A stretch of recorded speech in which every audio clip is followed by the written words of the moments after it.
Pertama kali memergoki perselingkuhan di rumah, dia tampak sangat tenang dan berpengalaman. Meski memergoki pasangan dan selingkuhannya di atas ranjang sendiri, dia tidak langsung naik pitam atau histeris, juga tidak menangis sambil menuduh dengan emosi. Sepanjang waktu, dia tetap menjaga ketenangan dan elegan, bahkan berniat meninggalkan ruangan untuk pasangan selingkuh itu. Sebelum keluar, dia bahkan dengan perhatian membantu selingkuhan suaminya menutup resleting gaunnya. Melihat itu, sang suami pun tidak panik karena mereka sudah menikah bertahun-tahun. Selama ini, seluruh keluarga memang bergantung padanya untuk hidup. Dia tidak percaya istrinya benar-benar berani pergi. Namun, sang istri sudah bulat tekad, bukan hanya ingin pergi sendiri, tapi juga berniat membawa kedua anak laki-lakinya, karena dia tidak mau anak-anaknya diasuh oleh pria brengsek yang selingkuh. Begitulah, Anna membawa koper dan pergi dengan percaya diri. Namun, saat dia sampai ke sekolah untuk menjemput kedua putranya, dia malah diberitahu bahwa anak-anaknya sudah lama pindah sekolah. Jelas, dia juga bukan ibu yang baik, karena selama ini kurang memperhatikan anak-anaknya.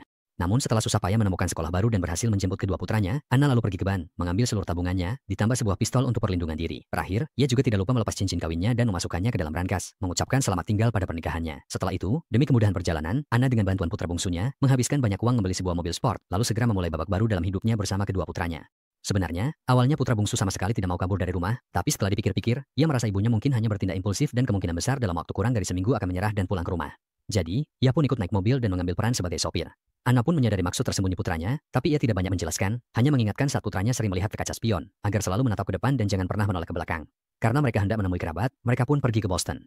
Namun, kebetulan saat itu kerabat mereka sedang bepergian dan belum pulang, sehingga mereka hanya bisa singgah sementara di sebuah hotel. Tak disangka, begitu tiba di depan hotel, Anna bertemu dengan mantan pengagumnya. Pria itu tampaknya masih menyimpan perasaan dan bersikeras mengundangnya makan malam bersama. Pada masa itu, ketika nilai perempuan masih sangat terikat pada keluarga, rencana awal Anna memang ingin mencari sandaran baru untuk dirinya dan anak-anaknya, jadi ia pun dengan senang hati menerima undangan tersebut. Namun, saat Anna sedang berdandan dengan hati-hati untuk makan malam itu, putra bungsunya, George, justru mengingatkan agar ia tidak terlalu berharap banyak. Awalnya, Anna percaya diri dan tak memikirkan peringatan itu, tapi ucapan putranya benar. Pria itu gagal usahanya.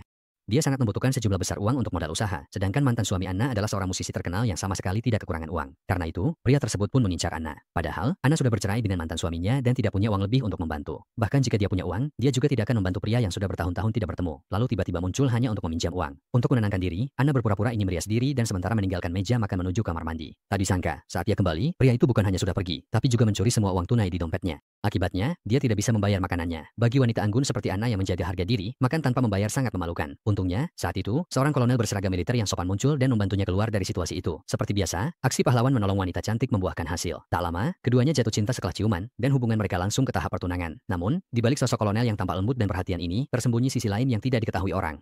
Dia suka membicarakan pandangan politiknya di meja makan, tidak mengizinkan siapapun membantahnya. Suatu hari, George mengungkapkan pendapatnya sendiri, namun sang kolonel melakukan tes kepatuhan dengan mengatasnamakan dirinya sebagai orang yang lebih tua dan pejabat. Ia berkata, kalian bertiga, ibu dan anak, hanyalah anjing, dan hanya akulah tuan kalian. Bagi seekor anjing, kesetiaan dan kepatuhan adalah sifat terpenting, jadi aku berharap kalian memilikinya.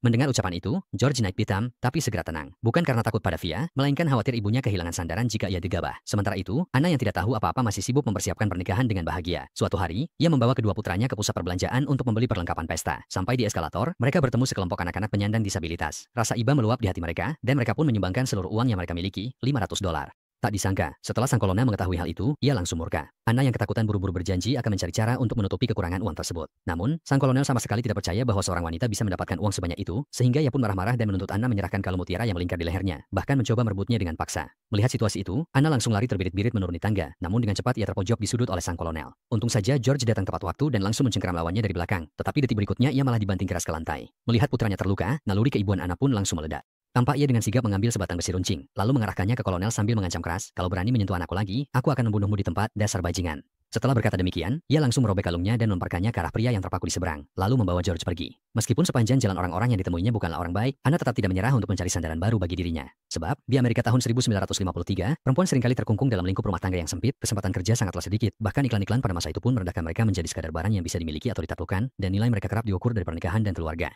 Bahkan Anna, yang meskipun punya harga diri tinggi, pada saat itu pun tak bisa sepenuhnya lepas dari kebiasaan umum. Karena dana yang tersisa sudah tidak banyak, setibanya di tempat tujuan baru, Anna hanya mampu menyewa sebuah apartemen murah. Hal ini membuat George sempat ingin kembali mencari ayahnya. Namun Anna berkata, seburuk apapun keadaannya, ada beberapa prinsip yang harus tetap dijaga. Sebenarnya, mantan suaminya terus mengirimkan uang, tapi semuanya selalu ia kembalikan tanpa disentuh. Setelah menetap di sana, Anna dengan cepat mendapatkan pasangan kencan baru berkat penampilannya yang menawan. Tak disangka, pada pertemuan pertama, pria itu langsung ingin memaksakan kehendaknya. Akhirnya, Anna yang berusaha keras melawan justru tanpa ampun diusir dari mobil dan terjatuh keras ke tanah. Meski mengalami penghinaan seperti itu, Anna sama sekali tidak membiarkan dirinya terpuruk, karena ia yakin, seburuk apapun keadaannya, dirinya tetap pantas dihormati dan diperlakukan baik. Namun, kondisi keuangan yang semakin sulit memaksanya menjual perhiasan peninggalan neneknya. Saat keluar dari pegadaian dengan perasaan murung, ia kebetulan bertemu tetangga barunya. Tetangganya adalah pria yang dingin dan pendiam, tapi setiap kali berhadapan dengan Anna, ia selalu berubah menjadi hangat dan ceria. Kali ini, ia dengan inisiatif mengajak Anna pergi minum ke bar, namun Anna menolak ajakan itu dengan halus. Bukan karena ia ingin bersikap tinggi hati, melainkan karena ada undangan pesta yang lebih penting menunggunya. Ternyata, ia kembali menghubungi seorang anak orang kaya. Bertahun-tahun lalu, pria itu pernah sebentar mengejarnya. Kini bertemu lagi, Anna merasa mereka bisa melanjutkan kisah lama, tapi George justru menganggap itu hanyalah angan-angan belaka. Karena Anna dan anak orang kaya itu terpaut usia belasan tahun, awalnya Anna tidak terlalu memikirkannya. Namun, saat tiba di tempat kencan, ia mendengar si anak orang kaya itu mengeluh kepada teman wanitanya tentang Anna yang sudah tua tapi masih genit. Merasa sangat terpukul, Anna pun pergi ke bar untuk mabuk-mabukan. Saat itu, seorang pria di sebelahnya tersenyum padanya, seolah-olah mengirimkan sinyal tertentu. Dulu, Anna tidak akan menanggapi, karena dari cara berpakaiannya, pria itu jelas tidak sesuai standar pasangan idamannya. Tapi saat itu, Anna butuh ditemani. Sebelum pria itu bicara, Anna sudah lebih dulu mendekat. Tak disangka, baru ngobrol sebentar, pria itu mengaku sebagai detektif polisi. Alasannya terus memperhatikan Anna karena ia curiga Anna sedang mencari pelanggan. Awalnya Anna tidak mengerti, tapi begitu sadar, ia sudah dipaksa masuk ke mobil polisi. Ternyata dia dikira pekerja seks komersial. Pukulan demi pukulan membuat Anna melepaskan harga dirinya dan terpaksa menghubungi mantan suaminya untuk meminta jaminan. Namun, di telepon justru terdengar suara mantan suaminya sedang bercumbu dengan kekasih barunya. Saat itu, Anna memutuskan semua harapan terakhirnya terhadap mantan suaminya. Dia pun tak mau lagi menerima bantuan dari mantan suaminya. Begitulah, Anna harus mendekam di tahanan semalaman. Dan akhirnya justru tetangga barunya yang membebaskannya dengan jaminan. Karena masuk penjara adalah hal yang memalukan, begitu sampai di rumah, Anna canggung meminta tetangganya untuk tidak menyebarkan kejadian ini, dan kebetulan tetangganya bukan orang yang suka bergosip. Saat berhadapan dengannya, tetangganya berjanji menjaga rahasia. Anna tidak menyangka, pria dari kalangan bawah, berpakaian sederhana, dan usianya mirip anak bungsunya. Orang pertama dengan latar belakang nyata yang ia temui setelah keluar dari rumah tangganya. Setelah kegagalan demi kegagalan, Anna sadar betapa absurdnya para pria, sehingga ia memutuskan untuk tidak lagi membabi buta mencari pasangan menikah, melainkan memilih mencari perlindungan pada kakak perempuannya. Namun saat ia bersiap pergi, George justru menunjukkan sikap tak biasa, seolah enggan berpisah. Di sana ia bertemu seorang gadis. Karena kepribadian dan minat mereka mirip, keduanya cepat jadi sahabat dekat yang tak terpisahkan. Namun, tak ada pesta abadi, apalagi perbedaan latar belakang mereka membuat hubungan itu tak akan berlanjut. Lama kemudian, Anna tiba di rumah kakaknya. Namun, atas kunjungan mereka yang mendadak, sang kakak bukannya senang, malah langsung mengusir mereka begitu mereka baru masuk ke rumah. Tapi Anna tidak mempermasalahkannya, karena hubungan kedua saudari itu meski tampak tegang, sebenarnya mereka saling peduli. Hanya saja keduanya enggan mengalah secara lisan. Tiba-tiba, sang kakak bertanya pada Anna, "Kamu berencana bagaimana mencari nafkah di sini?" Awalnya kedua anak laki-lakinya mengira ibunya akan kembali mencari pria, tapi tak disangka, detik berikutnya mereka justru mendengar ibunya berkata ingin keluar mencari pekerjaan. Seketika semua orang tertegun di tempat, karena pekerjaan yang bisa dilakukan oleh perempuan di istana biasanya bergaji kecil dan membutuhkan tenaga fisik yang besar. Mereka tidak percaya bahwa Anna, yang selama ini bahkan jarang menyentuh air, akan rela melakukan pekerjaan fisik. Tapi kenyataannya benar-benar di luar dugaan, dan pekerjaan yang Anna dapatkan justru adalah sebagai pelayan restoran yang melelahkan dan kotor. Awalnya, meskipun harus sibuk mondar-mandir, Anna tetap menggigit bibir dan berusaha keras untuk bertahan. Hingga suatu hari, seorang pelanggan pria yang mesum tiba-tiba meraba pantatnya di siang bolong. Tak tahan lagi, Anna langsung mengambil teko kopi dan menyiramkan kopi panas ke tubuh pria itu. Secara logika, orang yang dilecehkan seharusnya bisa membela diri. Tapi pada zaman itu, perempuan kelas bawah sama sekali tidak punya harga diri, sehingga dilecehkan dianggap wajar. Jika melawan, justru dianggap salah. Akhirnya, meskipun jelas-jelas menjadi korban, Anna malah dipecat oleh bosnya. Walaupun awalnya ia merasa sangat tertekan dan tidak adil. Namun, ia segera bisa mengendalikan emosinya dan atas inisiatifnya melamar pekerjaan di sebuah toko cat. Tapi, pegawai yang bertugas market jelas juga tidak memandang pelamar perempuan dengan serius, sehingga hanya secara simbolis meminta Anna mengisi formulir, lalu berniat menolaknya begitu saja. Namun, pada saat itu, seorang pelanggan wanita mengajukan permintaan cat yang cukup spesifik. Melihat pegawai toko tidak bisa menjawab, Anna pun maju untuk membantu. Berkat pemahamannya tentang kebutuhan perempuan dan kemampuannya berbicara dengan manis, ia berhasil mendapatkan kepercayaan dari pelanggan itu. Dan ia pun berhasil mendapatkan pesanan besar. Bagi seorang pebisnis, selama ada keuntungan, semua faktor lain bisa diabaikan. Maka, ketika mengetahui bahwa Anna hanya butuh 3 minggu untuk meningkatkan omset sebesar 20%, bos yang awalnya tidak suka mempekerjakan pegawai perempuan pun tiba-tiba mulai memandang Anna dengan kagum. Tidak hanya itu, dalam interaksi selanjutnya, bos tersebut juga terpikat oleh pesona pribadi Anna, sehingga mulai mendekatinya. Meskipun Anna sudah memutuskan untuk tidak lagi bergantung pada laki-laki, namun ketika ada seseorang yang tulus mencintainya, ia pun tidak punya alasan untuk menolak, apalagi bosnya terlihat tulus dan baik hati. Tak hanya perhatian pada Anna, ia juga peduli pada kedua putra Anna. Suatu hari, putra sulungnya yang suka akting, Robbie, dapat kesempatan tampil di drama. Bos Anna membatalkan pekerjaannya dan datang memberi dukungan. Saat pertunjukan dihentikan karena cuaca, ia yang pertama menghibur Robbie yang kecewa, agar Robbie tidak terlalu sedih. Begitulah, di bawah gempuran perhatian dari sang bos, Anna akhirnya memutuskan untuk kembali melangkah ke pelaminan. Sebagai bentuk perayaan, mereka berempat pergi piknik bersama di alam terbuka. Namun, saat sang bos mengangkat gelas, bersiap untuk mengungkapkan isi hatinya kepada Anna dan berjanji akan memberikan masa depan yang indah, tiba-tiba seorang wanita asing muncul dan menghentikan semuanya. Awalnya Anna dengan polos mengira wanita itu adalah adik sang bos, tapi ternyata dia adalah istri sah sang bos. Surprise, surprise, surprise. Ternyata, bos yang disebut-sebut ini menderita gangguan jiwa yang cukup parah, dan selalu ingin menikahi wanita yang berbeda-beda. Sampai saat ini, Anna sudah menjadi yang ketujuh. Untungnya, dia memang pewarisah keluarga yang Liao, dan pengacara perwakilan pun langsung membayar kompensasi yang tidak sedikit. Namun, meskipun begitu, hati Anna tetap terasa pahit, karena yang dia inginkan bukan sekadar uang, melainkan menjadi satu-satunya di hati seseorang. Pada saat itu, istri Sasang Bos melihat Anna begitu terpuruk. Ia pun dengan inisiatif mendekat dan menghibur, suamiku memang orang yang sangat luar biasa, jadi tidak heran kalau kamu jatuh cinta padanya. Namun Anna menjawab, sebenarnya aku tidak mencintainya. Aku ingin menikah dengannya hanya karena ingin punya sandaran. Justru sebaliknya, kamu tahu dia punya masalah kejiwaan, kenapa kamu tetap tidak mau pergi? Meskipun wanita itu menjawab karena cinta, Anna tahu alasan sebenarnya adalah dia tidak punya keberanian untuk hidup sendiri, dan dia juga sebenarnya tidak benar-benar menganggap suaminya luar biasa. Dia hanya ingin membujuk dirinya sendiri agar bisa tetap tenang dan merasa pantas terus berada di sisi suaminya, menikmati kehidupan mewah yang diberikan suaminya. Setelah menyadari hal ini, Anna memutuskan untuk mengambil pelajaran dan melanjutkan perjalanan barunya. Namun, George sama sekali tidak mau naik mobil, apalagi setelah tahu mereka akan pergi ke Los Angeles, tempat Hollywood berada, ia malah semakin marah dan langsung berlari kembali ke kamarnya. Awalnya, Anna mengira kakaknya yang diam-diam mengacau di belakang. Dia sengaja ingin membuat George tetap tinggal, karena kakaknya sudah menikah lebih dari 10 tahun tapi belum pernah punya anak sendiri. Jadi dia benar-benar menyukai George yang cerdas dan tampan. Bukan hanya itu, saat berkemas sebelumnya, kakaknya juga sempat bilang sendiri bahwa dia berat melepas kepergian George. Tapi kenyataannya, George sendirilah yang ingin diam-diam tinggal. Alasannya karena dia suka dengan sekolah di sini, dan menyukai semua teman yang dia dapatkan di sini. Setelah mendengar itu, Anna tak bisa menahan diri untuk menyalahkan kakaknya karena bersikap egois, tapi kakaknya malah merasa tersinggung dan berkata bahwa Anna tidak pernah peduli padanya. Kalau tidak, kenapa selama ini Anna bahkan tidak tahu ukuran sepatu yang dia pakai, tidak tahu warna apa yang dia suka, tidak tahu buku apa yang dia gemari. Untuk sesaat, Anna terdiam tak bisa membalas, karena memang sebagai seorang ibu, dia merasa bersalah. Terhadap George, dia bahkan merasa lebih banyak berutang. Ternyata sebelum menikah dengan mantan suaminya, Anna pernah menjalani pernikahan lain, dan putra sulungnya, Robbie, adalah anak dari suami pertamanya. Karena tumbuh di keluarga yang dibentuk kembali, Robbie tidak seperti George yang ceria dan berani, justru berkepribadian introvert dan perasa. Ditambah lagi, karena hobinya menyulam dan berakting, dia sering diejek secara halus sebagai banci.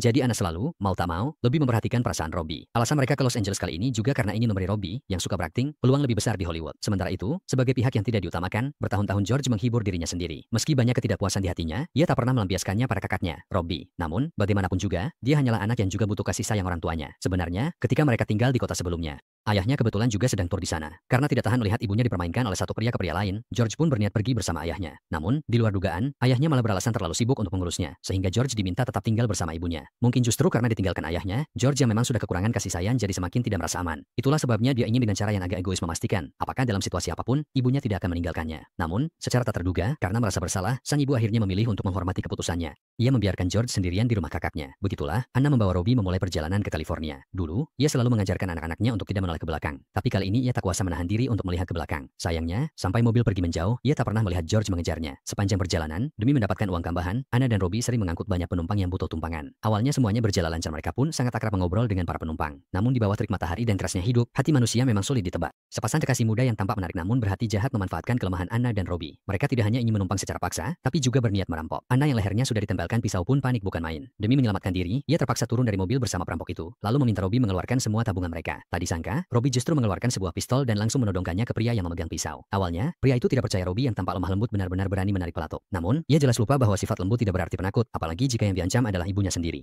Begitu suara tembakan terdengar, pria itu ketakutan dan mengangkat tangannya tinggi saat peluru mengenai tanah dekat kakinya. Anna memanfaatkan kesempatan itu untuk melepaskan diri. Saat ibu dan anak itu bersiap pergi, gadis lain tiba-tiba mengaku dipaksa ikut dalam aksi kejahatan itu. Karena iba, Anna setuju membiarkan gadis itu ikut. Tak disangka, saat mereka berhenti makan, gadis itu memanfaatkan kesempatan mencuri semua barang di mobil. Sementara pria tadi sudah menunggu di dekat situ dengan mobil untuk menjemputnya. Karena hampir semua uang dan barang berharga mereka dicuri, Robbie terpaksa diam-diam menelepon George untuk meminta bantuan. Saat itulah George baru tahu bahwa demi melindunginya dari kesulitan, Anna telah meninggalkan sebagian besar uang kompensasi untuk kakaknya sebelum pergi. Setelah mengetahui kebenarannya, George sangat terharu dan sadar cinta ibunya padanya tidak pernah hilang. Maka setelah mendapat alamat dari Robbie, ia segera membawa uang itu dan bergegas bertemu kembali dengan ibu dan adiknya. Sementara itu, Robbie juga merahasiakan hal ini dari Anna dan memarkir mobil di tempat yang disepakati. Ketika George akhirnya muncul di hadapan mereka, sudut bibir Anna mulai terangkat tanpa bisa dikendalikan, tapi mengingat mereka berdua masih dalam masa perang dingin, ia pun canggung berusaha menahan senyumnya. Sementara itu, George sudah sampai di samping mobil dan mengambil alih posisi sopir dari Robbie. Setelah itu, ia memberikan semua uangnya kepada Anna yang duduk di kursi penumpang depan. Saat Anna dengan sikap angkuh menerima uang itu dan memasukkannya ke dalam tas tangan, George melihat ada buku di dalamnya. Itu adalah karya sastra favoritnya. Ternyata, sejak pertengkaran terakhir, Anna menyadari kekurangannya. Mulai berusaha memahami segala hal tentang George. Sebenarnya, di dunia ini tidak ada ibu yang tidak mencintai anaknya, hanya saja kadang kemampuan terbatas membuat kasih sayang tidak selalu tampak jelas. Setelah hubungan ibu dan anak bertiga membaik, mereka kembali melanjutkan perjalanan. Sepanjang jalan mereka menembus malam di bawah cahaya bintang hingga tiba di kota impian Los Angeles. Awalnya Anna membayangkan tinggal di tepi pantai indah, menikmati pemandangan matahari terbit dan terbenam. Namun kenyataannya, mereka hanya bisa tinggal di apartemen tua yang usang. Untuk mencukupi biaya hidup, mereka harus menjual mobil mahal yang dulu dibeli dengan harga tinggi. Akhirnya dijual murah.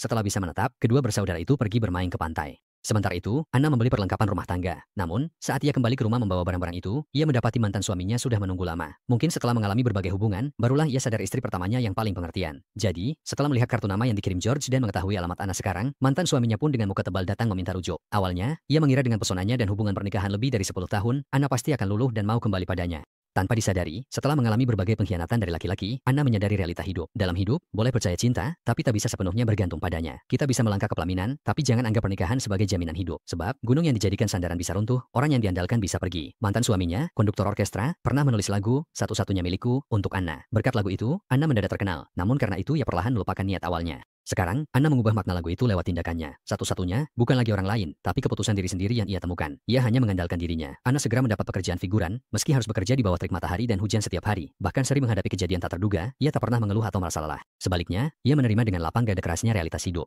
Namun, tepat saat segalanya mulai membaik, Anna menerima telepon yang mengabarkan bahwa mantan suaminya meninggal karena serangan jantung.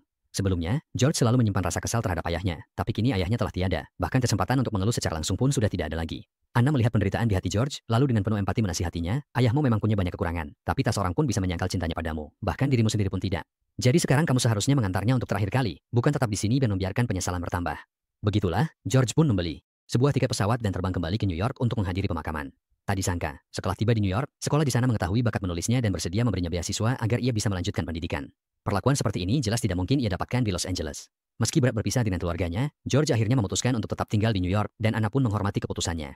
Namun tak lama kemudian, George kembali berubah pikiran, karena selama masa berpisah dengan ibunya, ia menyadari bahwa dibandingkan mengejar mimpi, ia justru lebih merindukan waktu-waktu bersama keluarga. Karena Anna dan Robbie hampir seharian penuh berada di lokasi syuting. Setibanya di Los Angeles, George hanya bisa membawa koper dan langsung menuju ke lokasi syuting. Tak disangka, begitu masuk, ia langsung melihat Robbie yang sedang magang, sedang dimarahi habis-habisan oleh sutradara. Ternyata, berkat usaha keras Anna, Robbie yang sangat ingin menjadi aktor akhirnya mendapat kesempatan audisi, tapi tidak peduli bagaimanapun sutradara membimbingnya. Dia tetap tidak bisa menampilkan efek yang diinginkan. Melihat itu, George maju dan berkata pada Robbie, kamu harus benar-benar merasakan karakter dan masuk ke alur cerita. Setelah berkata begitu, ia melihat naskah dan mempraktikkan adegannya sendiri. Saat itu sutradara tidak jauh dari sana melihat kejadian itu dan langsung tertarik pada penampilan George yang tampan dan aktingnya yang ekspresif. Begitulah, George yang awalnya ingin menjadi penulis ditemukan memiliki bakat akting yang lebih besar, sehingga ia menandatangani kontrak dan menjadi seorang aktor. Sementara Robbie yang tadinya ingin menjadi aktor, malah menyadari pekerjaan kostum di syuting lebih cocok untuk dirinya. Di sekitar Anna, para pria yang mengejarnya tidak pernah sepi, tapi kebutuhan utamanya kini bukan lagi pria atau pernikahan, melainkan keberanian untuk terus mencari jati diri. Seperti kata pepatah, daripada menunggu angin datang, lebih baik kejar angin itu sendiri. Tanamlah bunga di hati agar hidup tidak menjadi tandus. Itulah tadi alur cerita film My One and Only. Terima kasih sudah nonton video ini sampai habis. Jangan lupa untuk like, share, dan subscribe channel Short Film untuk pembahasan film lainnya. Jika kalian ingin request pembahasan film silakan komen di bawah. Sampai jumpa di video selanjutnya, dan semoga harimu menyenangkan. Jangan lupa ikuti Facebook dan Instagram kita.